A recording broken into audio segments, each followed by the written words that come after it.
What's up, Ragin Nation? How's it going? This is Alex Yu, and you're watching the Ragin Ronin review. Got a review for you. Last Friday, I checked out Dark Phoenix. This is the 10th X-Men film in its franchise, if you don't include the 2 Deadpool films. I'm talking about starting off with the X-Men trilogy. That's 3 films, and then there are 3 Wolverine films, and then there are 4 films that star the younger cast, which was kicked off with Matthew Vaughn's X-Men First Class, which is a superb film, by the way. But we're talking about 19 years of X-Men.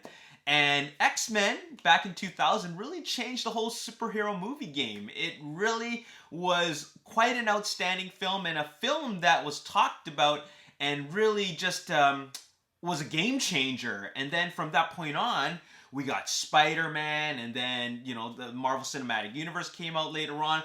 But the X-Men franchise from 20th Century Fox has been quite a bumpy ride. It's gone up and down and up and down and up and down.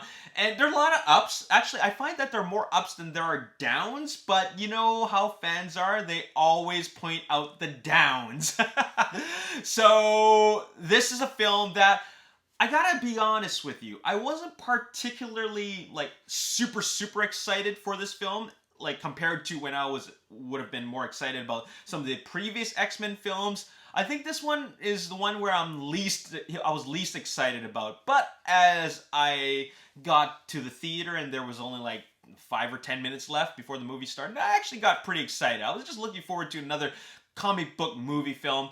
And to top things off, I was looking forward to seeing the cast again, because I actually really liked the younger cast from the X-Men franchise. You know, James McAvoy as Professor X. We got Michael Fassbender as Magneto, also starring Jennifer Lawrence as Raven, Nicholas Hoult as Beast, Sophie Turner as Jean Grey, Ty Sheridan as Cyclops, Alexander Shipp as Storm, Cody Smith-McPhee as Nightcrawler, Evan Peters as Quicksilver, and Jessica Chastain as the villain, as you've seen in the trailer. Now, this is titled Dark Phoenix. It is, of course, another retelling of the Dark Phoenix saga, and so there's a lot of anticipation there. You know, I'm not even going to go into how you know, how the critics are destroying this film, but I will say that I had low expectations for this film. I really did, and the main reason why is because of X-Men Apocalypse. X-Men Apocalypse, you know, at the time when I watched it, I thought it was okay, actually. But I just watched it again last night on Blu-ray. It's a pretty bad movie. I actually am going to make another video talking about my revisit to X-Men Apocalypse and telling you guys how I really feel. But I'll tell you that, yeah, it really has a lot of problems. So I was wondering about this film, like, what's it going to be like? And I went in with low expectations, and I'm going to be completely straight up with you guys. I actually came out very pleasantly surprised. I actually like this film. I really like this film. Is it great? No, it's not great. There are a lot of other great X-Men films. X-Men, X2, Days of Future Past, Logan, the First Class, of course. Like, I've already named 5 great X-Men films. That already makes up half of the franchise. So this one, I would say, kind of falls in between all the great ones and all the crappy ones. You know what I'm saying? Because the crappy ones would consist of Apocalypse, Last Stand, X-Men Origins Wolverine, and then now we have Dark Phoenix. Yeah, I find this one is good. I actually really like this one. This one, I would say, comes after the Wolverine. I thought the Wolverine was okay. You know, it's kind of good, but it's more okay, right? But I think Dark Phoenix is actually good, really good. And that's only because I went in with low expectations. This is not the Dark Phoenix saga that I would have wanted to see. But, you know, I lowered my expectations. I wasn't expecting to see an epic film. And it should have been. If you know comic books and you know the Dark Phoenix saga, it's supposed to be epic. It's supposed to be, like, pretty grand. And considering this is the finale, which, you know, I'm pretty sure 20th Century Fox did not anticipate, considering this film was in production like for at least 2 years. You know, they didn't intend for this to be the super grand finale. So therefore, I think a lot of people were expecting a grand finale. The unfortunate thing is that, like I said, it doesn't really follow the comics that much, and I'm not going to fault it for that. I went into this film just wanting to see another X-Men film, and what I ended up getting is a pretty straightforward X-Men film, which is pretty much a film that really lacks in a lot of depth. But it was kind of a really straightforward, fast-paced X-Men film, which was essentially just another adventure. It wasn't anything deeper than that. It was just another mission for them. And that's all it was. And that's what it felt like, and that's what I expected. Or, well, I didn't expect that, but like, that's what I got, and I was okay with that. I was okay with the fact that they made us a very simplified X-Men film compared to these other ones that we've seen out there. This was a really simplified X-Men film. I think it's as simple as it gets. It was pretty mindless. Let's be completely honest. This was probably the most mindless X-Men film there is. You just go into the film, and if you really don't want to think, just watch this film. And I'm okay with that because, like, it's fast-paced. I think this film clocks in at, I don't even know how long it is, but it felt short. And, you know, in a way I kind of expected a little bit more, but it was still good enough. And one of the things I really liked about this film is that, first of all, it felt really different and disconnected from all the other X-Men films. I think that with, you know, Bryan Singer behind, you know, most of the X-Men films, whether as a director or producer, it really still has that feel. Like, but the first thing I noticed was that the music is totally different. The music's composed by Hans Zimmer, and I thought he wasn't going to come back to revisit comic book movies, but he's back, and he just crafted a really epic score for this film. A very memorable score, and a lot of people will tell you that one of the best things about this movie is the score by Hans Zimmer. It didn't feel like the other X-Men films, and maybe it should have, but this one felt the most disconnected and different from the rest of them, and maybe that's why I like it, because I didn't want to see a rehash or retreading of the same sort of thing we've seen before. This one, and also with the direction of this one by director Simon Kinberg, who's been serving as a producer for many of the X-Men films, he really gave us a very different style of X-Men film.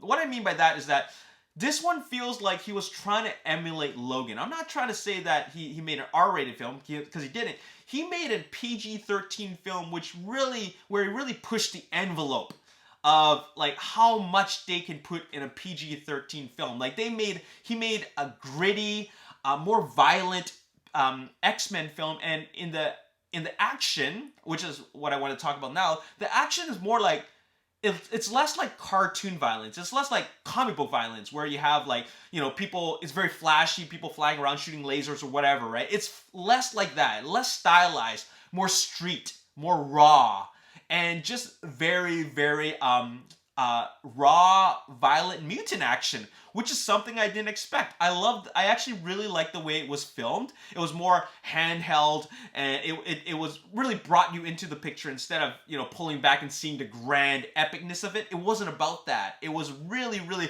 just taking you into a more intimate mutant combat. You know what I'm saying? And that was really cool. And we get to see the mutants fight each other in ways that we've never really seen before, really exercising and using their abilities in a more raw and street style brawling type of a style, and I really liked that. It just felt different. And that brings me to talk about the train sequence, and I'm not going to spoil anything here, but I gotta say that train sequence combined with Hans Zimmer's epic score, along with Simon Kinberg's direction and the brilliant cinematography, really just brought that scene to life. And I gotta tell you, that could potentially be one of the greatest action sequences. I'm actually thinking this is the greatest action sequence in the entire X-Men franchise. Seriously, like, that was amazing. Like, I had goosebumps all over. I loved seeing the mutants work together and using their abilities in ways that I've never seen them use it before. Like, a lot of these characters really come out and just do things that you're thinking to yourself, okay, that's new, that's kind of cool, we've never seen that before. And I think that's what Simon Kinberg wanted to bring to the table. He wanted to show us things that we've never seen before. This is the 10th X-Men film. It's time to do new things instead of just revisit the abilities that they had before. Do new things, or do the same things that they have, but in different ways. You know what I'm saying? Same but different, and he really was able to bring that to the screen, and it looks awesome. It was so cool, and the whole time I just had a big grin on my face because that sequence was so cool. I really liked it. So that was awesome. What else do I gotta say? Oh, I love what they did with the characters. I'm not talking about, I'm done talking about the action, but I really like what they did with the characters. Every character kind of had their own moment, like dramatic moment, where there seems to be a lot of disagreeing going on, and it's cool to see that they're having these dialogue moments with each other where there's a lot of tension. And that is something that worked for me, because most of the time it's just Logan arguing with everybody and disagreeing and doing his own thing. Now it's the other characters which are, thinking for themselves and just thinking to themselves, is this the right thing to do? Like, are we sure we really want to do this? And I love that. I love that we're seeing different sides of these characters where they're growing up, they're thinking for themselves, they're learning to rebel, and that's really cool. Now, there are some of my favorite characters that get shafted. Evan Peters, who plays Quicksilver, I would have liked to see him do a lot more. Really, he really stole the show in Days of Future Past. In Apocalypse, there was a cool scene, but it wasn't as cool as the first one, and this one, it really toned it down, so that's a little bit unfortunate, and yeah, that was too bad. I loved what they did with Cyclops. Now, what really I felt hurt the movie was Jessica Chastain. I love Jessica Chastain, one of my favorite actresses of all time, but what a waste. Really? What a waste of a casting. She's a great actress, but she never really brings it. And I'm not talking about that she needed to be dramatic or anything, but she's just there. She just phones it in. They could have cast any other actress and it would have been the same performance. But if you get someone like Jessica Chastain, you want to give her something to work with, something good to work with. It's kind of like how they cast Christoph Waltz in The Green Hornet. He had nothing good to work with, and therefore he ended up being a bland villain. You got a great actor, and then you put him in a crappy role. So that's Jessica Chastain for you in a nutshell in this film. So that was kind of a waste. There you have it. I love the action, love the music, love what they did with the characters. I love that it was a simplified story, but now it brings me to talk about the finale of the film. Very underwhelming. They could have done a lot more, but like I said before, this film didn't end up being epic. It just didn't. It just, it's not the epic conclusion that you would have wanted, but it's still, for everything that was lacking in epicosity or epicness, it still makes up for in a lot of other departments. And I just came into this movie expecting a popcorn movie. It's just pure entertainment. That's what it is. I didn't need it to be more than that. I think you should go into this film expecting to be entertained. Stop thinking about the fact that, they didn't follow this, or they didn't have enough of that, or wasn't epic enough. Just think of it as, hey, it's another one of their adventures. That's it. They didn't follow, they could have done a lot of things. They really could have. There was a potential to make this bigger and grander. I mean, it is the Dark Phoenix saga, but it really isn't. They wasted a lot of opportunities, and they really didn't build up to something that could have been grander. We know it should have been bigger if you follow comic books, but it isn't that. So there you have it. And the antagonist element of this film is not is just not big enough. It's not threatening. It's they're just there. And antagonists should make up a huge part of the movie. It really doesn't. That's why I feel like Jessica Chastain's character really she doesn't have much of a presence. She's not memorable, right? So there you have it. But I still really enjoyed this film. It makes me actually want to watch it again, especially just for the train sequence and listening to Hans Zimmer's score. I really liked it. I'll be completely honest. A lot of people, I've been reading a lot of comments. People were saying that they actually did enjoy it, and I think it had to do with the fact that they still wanted to watch this movie, despite all the negative reviews, but the negative reviews brought their expectations down, and once they ended up watching it, they really felt that this is actually a good movie. It really is. You just gotta look at it as something smaller, which it is. It's a simplified version of a lot of the other films. I think all the other films have a big story. It's very, it's not a simple story. There's a lot of moving parts to it. This one doesn't have a whole lot of moving parts. It's very, very straightforward, and it just gets the job done, and I was thoroughly entertained. I will give it a 7.5 out of 10. It's not a great movie, but it's still good. It's still a good movie, all right? I really, really enjoyed it. What do you guys think? Let me know in the comment section below. As always, if you enjoyed this review, you want to see more, make sure you hit the like button, subscribe to the YouTube channel, like me on Facebook, The Ragin Nation. Also follow me on Twitter, Ragin Nation. My name is Alex. Thanks for watching. See you next time. Peace.